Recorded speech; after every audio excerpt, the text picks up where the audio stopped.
Good morning, students. In this class, we will see k-means method. K-means is efficient for large data sets but sensitive to outliers. So, this k-means method is efficient for large data sets. Nowadays, data is increasing day by day. For a huge amount of data, any method should be applicable. This k-means is efficient for it works efficient for uh, large data sets but sensitive to outliers. So, but drawback is here k-means algorithm. Drawback is it is sensitive to outliers. So, when outliers are there, noise data is there, so for that the k-means is not suitable. So what is the reason that we will see later. So this is in the first point itself, I am discussing about advantage and drawback.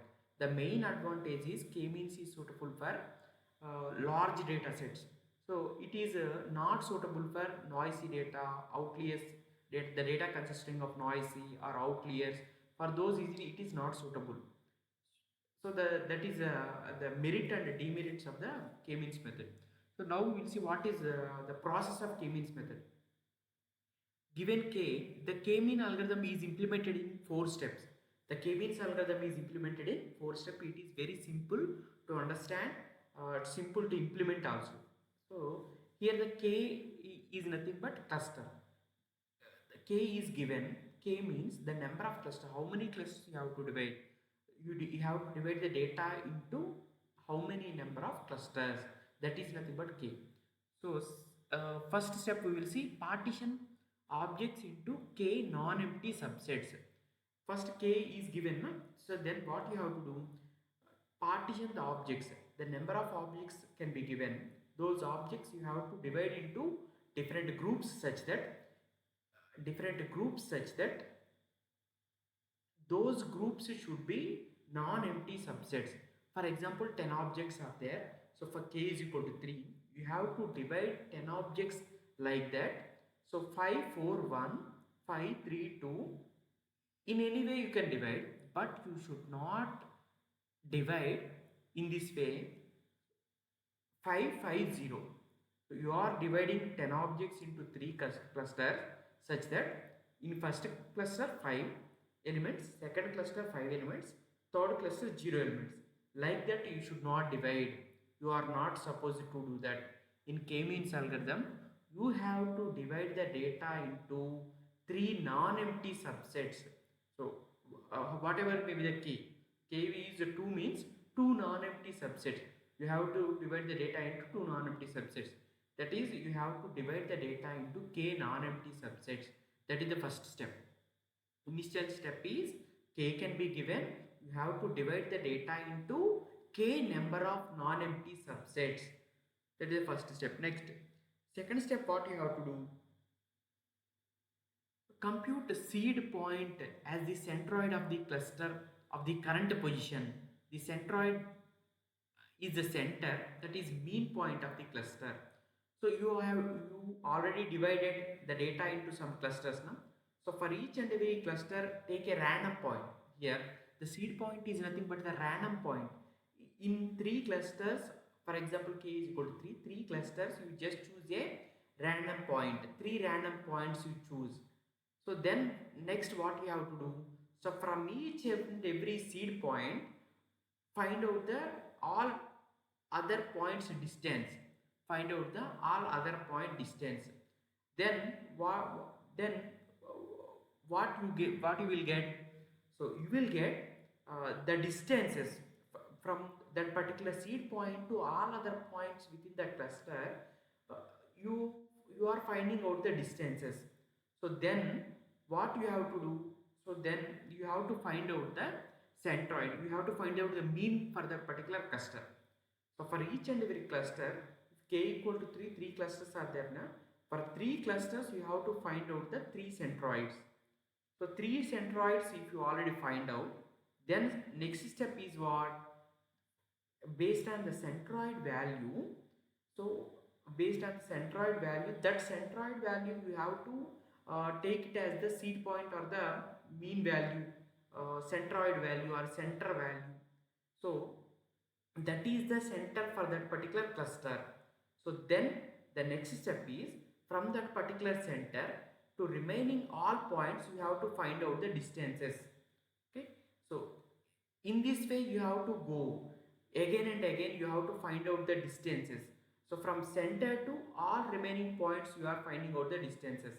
So then the points which are nearer to that particular center, so are grouped as one cluster.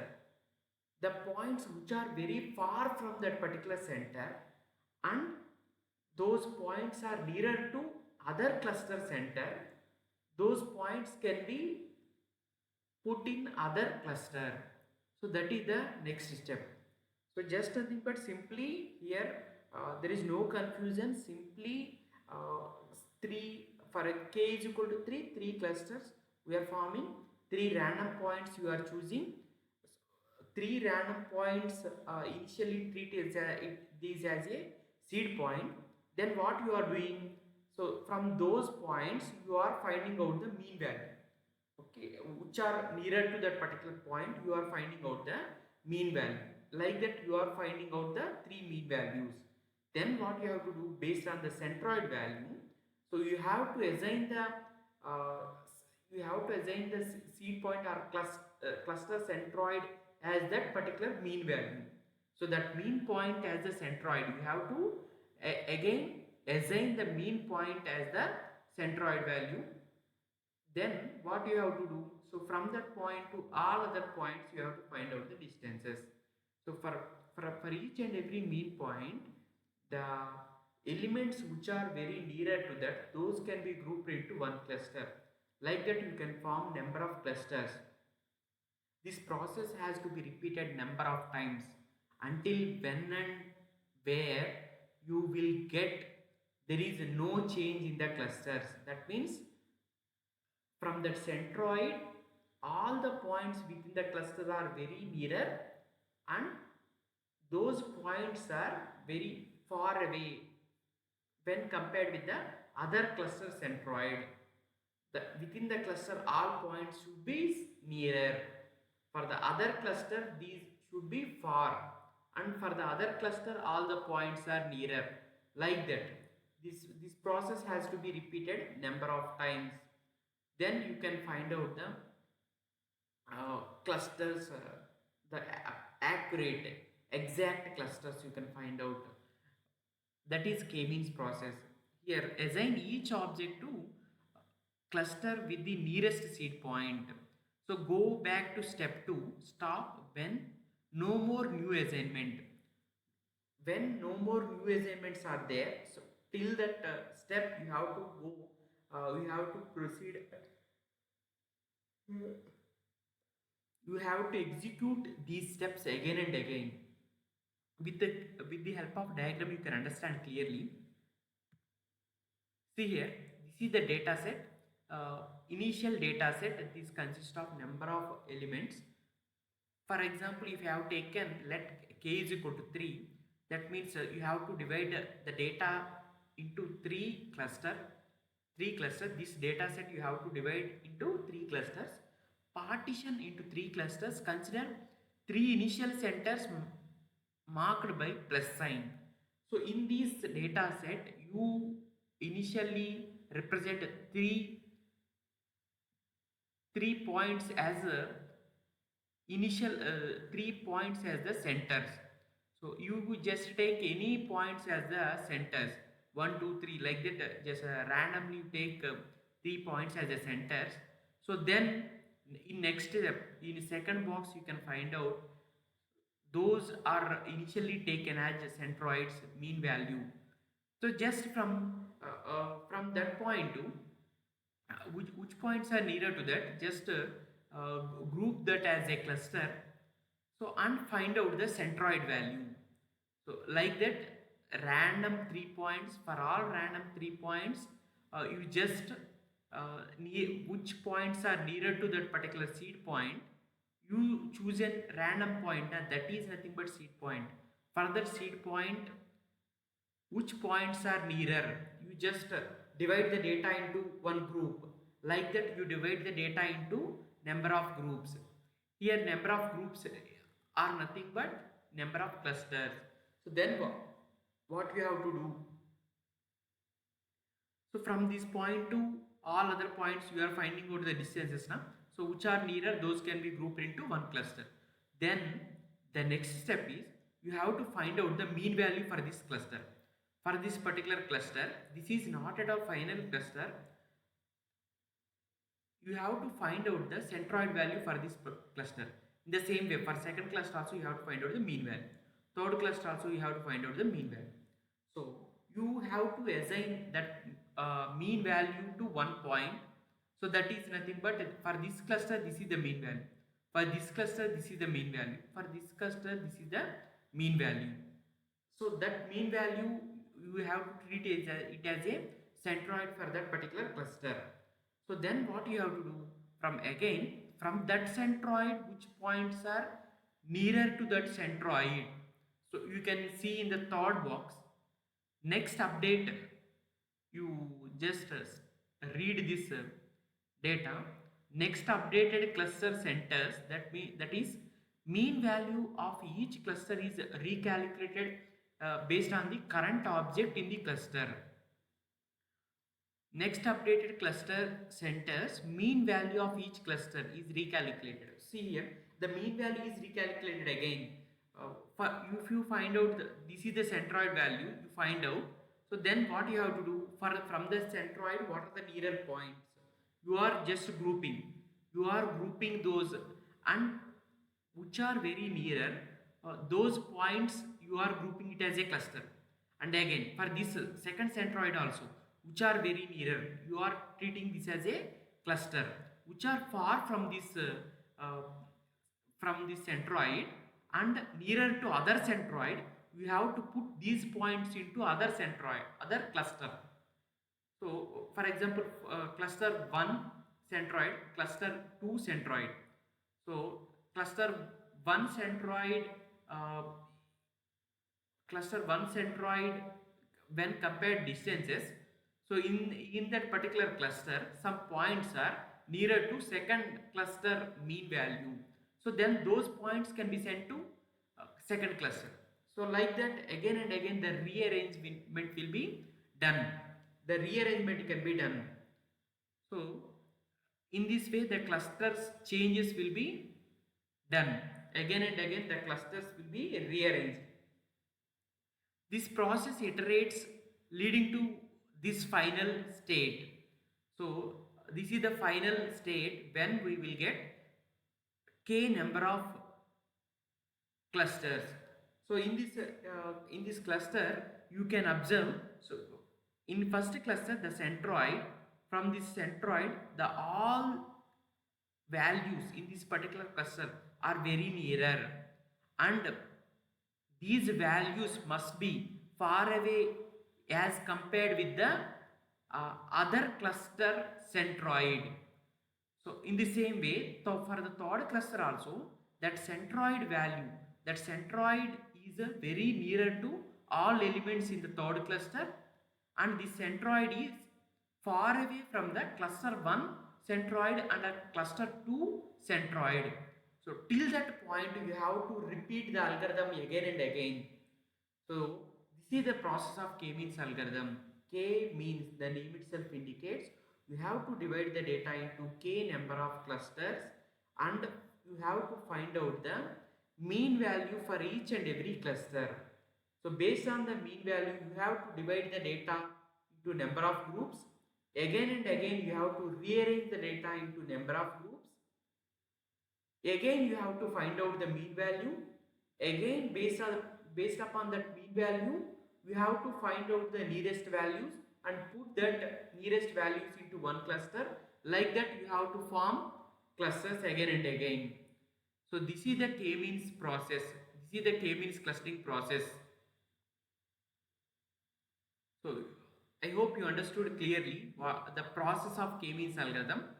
Okay, so then we will see what are the strengths, what are the advantages and what are the drawbacks. Main advantage we have seen already. So main thing is, for large data sets it is very useful.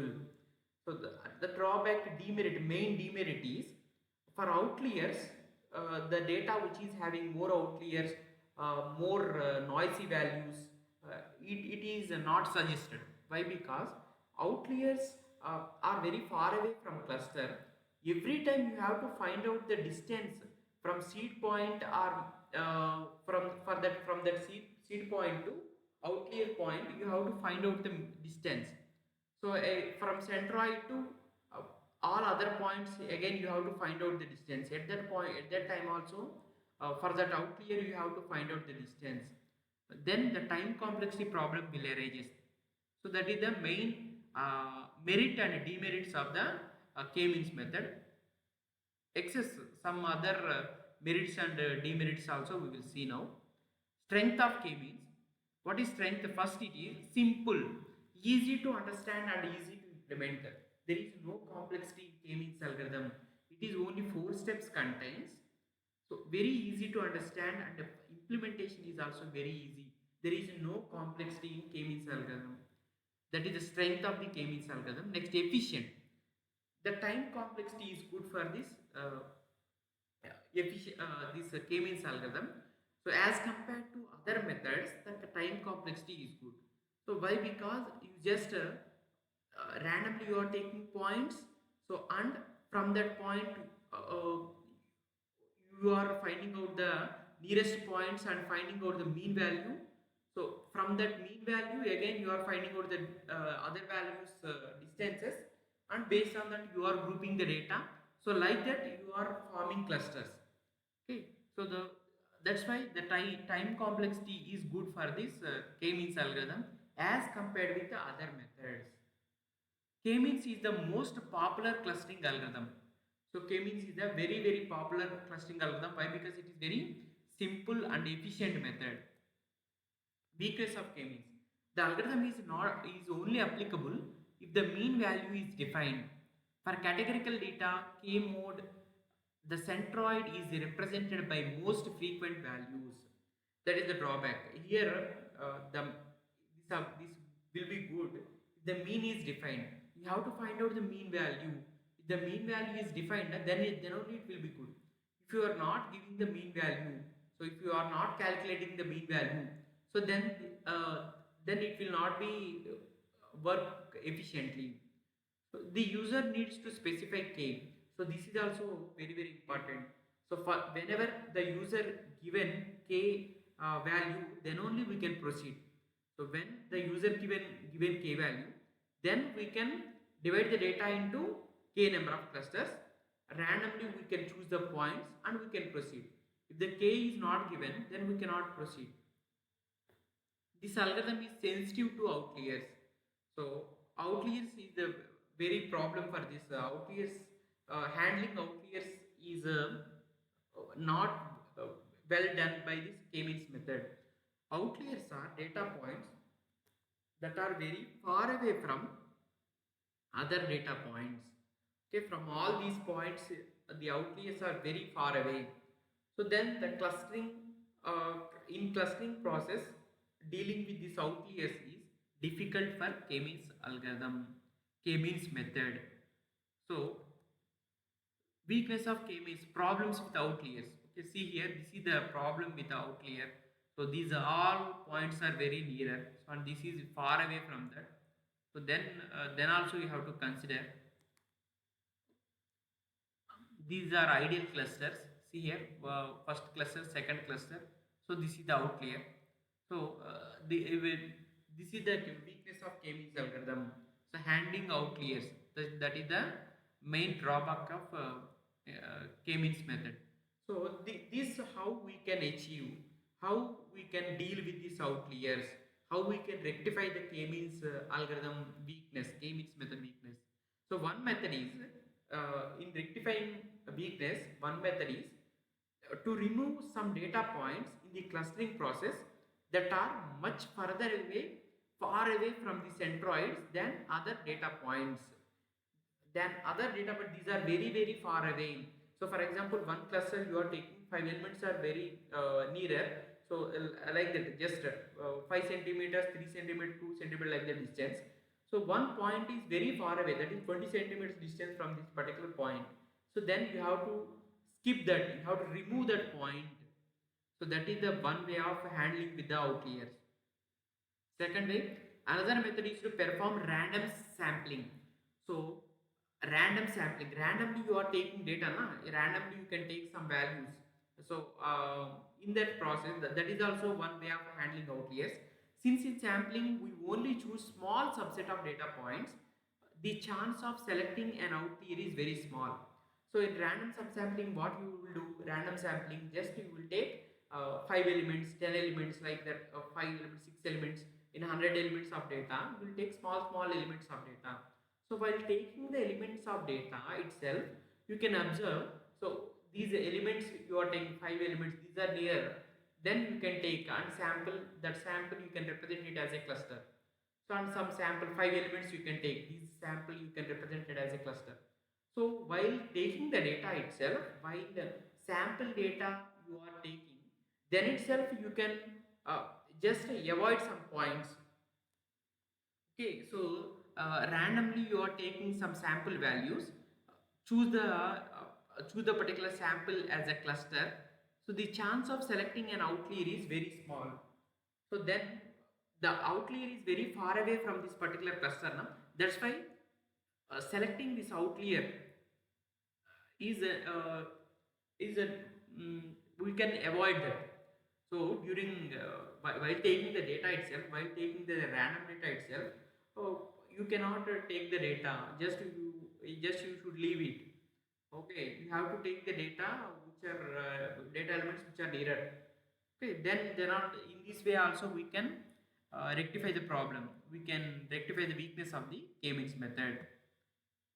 Weakness of k-means method is, see here, algorithm is sensitive to initial seeds. While you are taking initial point, if that point you taken is not at all suitable, if that is not at all uh, related to some elements that are all are that some elements all are nearer to that property is not there. If you are taking very far, very so while you are taking initial random point itself, you are taking in 5 elements cluster, if you are taking a fifth element, that is uh, that is for fourth element is nearer, for second element it is for first element it is very far, like that if you have taken, so that is also drawback. So in k-means algorithm, you are taking a random point, that initial seed you are taking randomly, you are taking that point is also one weakness, we can say. Why? Because that we are not at all seeing how it is, where it is, what is the distance for that particular point to all other points, that we are not checking. Okay, that point is good, na? Then we can get the clusters easily in less number of steps. That point is not a central point. Okay, if it is very often from the either from 10 points, if it is first point or 10th point, uh, it is not suitable, it is not gives good result. I mean, the number of steps are more it's take, more number of steps it will take. Why? Because 10th point or first point, so that is not middle to fifth, sixth points are there, na? From 1 to 10, fifth point or sixth point, those points are the center. You can get easily, you can find out the mean value, you can form cluster, that is easy. We have taken first value or 10th value from 10 elements, so then that is difficult. uh, Difficult means number of steps will increase. So that is also one drawback of k-means algorithm, we can say. Weakness of k-means algorithm, other weakness also there. So see here, k-means algorithm is not suitable for discovering clusters that are not hyperellipsoids, hyperspheres. See here, two natural clusters. So this is one cluster and outside this is one cluster. So the inner side cluster, outside cluster, this is the two clusters formation. Naturally these are the two clusters. Then k-means, using k-means, how we can represent, how we can divide the data into two clusters means like this. You can just first off you can take cluster 1, second off you can represent as cluster 2. You can just divide like this.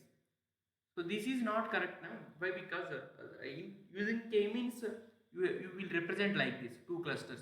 But actually the natural clusters are like this.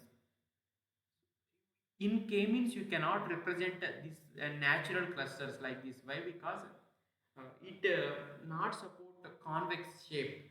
Okay, it not supports a convex shape.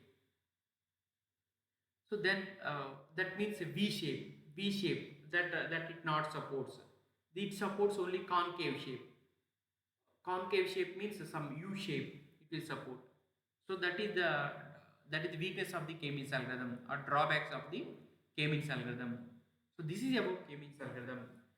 K-means algorithm is a very simple algorithm, very useful algorithm. So this is the very basic algorithm in partitioning method. In clustering methods, first we will see the partitioning method. In partitioning methods, we will see two types of algorithm: K-means algorithm, K-meroids algorithm. Some other also there, Clara, Clarence. These other methods also there. So, but K-means algorithm is the very basic, very useful algorithm, easy implementation. So it is having so many advantages. Some drawbacks also there. So we have seen. So how to rectify them also we have seen. This K-means is the basic for clustering. In while learning clustering, the first algorithm you will go through K-means algorithm. That is the first algorithm you will go through is the K-means algorithm. Okay, that is about K-means algorithm. In the next we will see the extension of K-means algorithm.